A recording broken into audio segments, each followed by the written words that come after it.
Vegas 2022. We're here with Hicdog, just some phenomenal pieces. How are you doing and how's the show going? I'm doing great. It's been an awesome 2022 Las Vegas.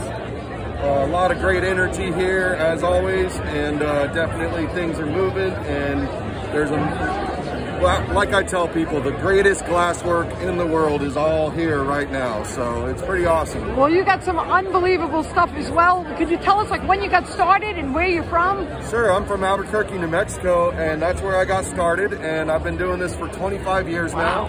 And I was just talking with them, saying that, you know, I got my name Hicdog in high school because I used to work on a ranch and I rode horses through much of my teenage life.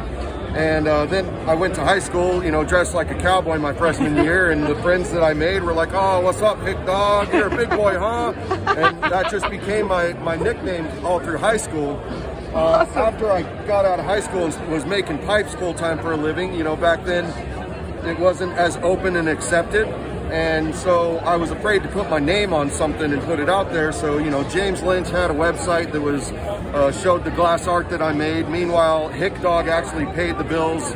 And, you know, that's where the glass handle really originates from, is that in the beginning, most of us were afraid to put our name on something. So we went under an alias to protect our identity a bit. Very cool, very interesting.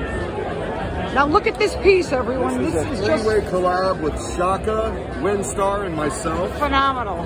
Shaka does ice prep, and all of this color work and the blue shards are all from Shaka's work, and this beautiful tail tip right here. Absolutely amazing. Windstar did the drawing on this, and on the cabin here, and the head and the top, and it's actually it's a scene. If you look at it, this is the peak of the mountain. There's a moon up here, and it comes down, and this is the base of the mountain.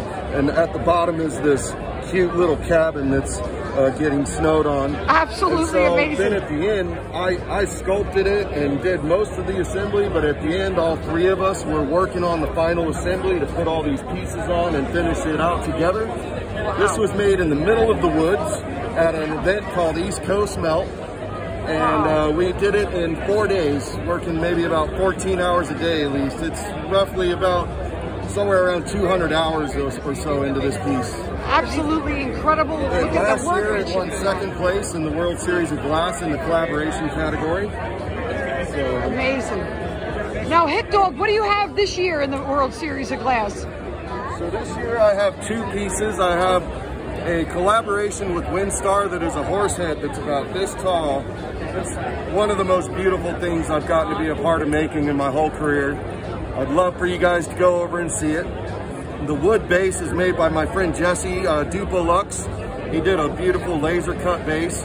And then I also have a wizard with a dragon wrapping around it that's about, I don't know, maybe 16 inches tall roughly. Amazing. So definitely go check them out. We definitely will. And last, before you go, if you had to pick a favorite piece or a sentimental piece you've done in all these years, do you have one, or it's just impossible to say? Yeah, I think it's, you know, I'd say that's hard because there's a bunch of them that do that for me.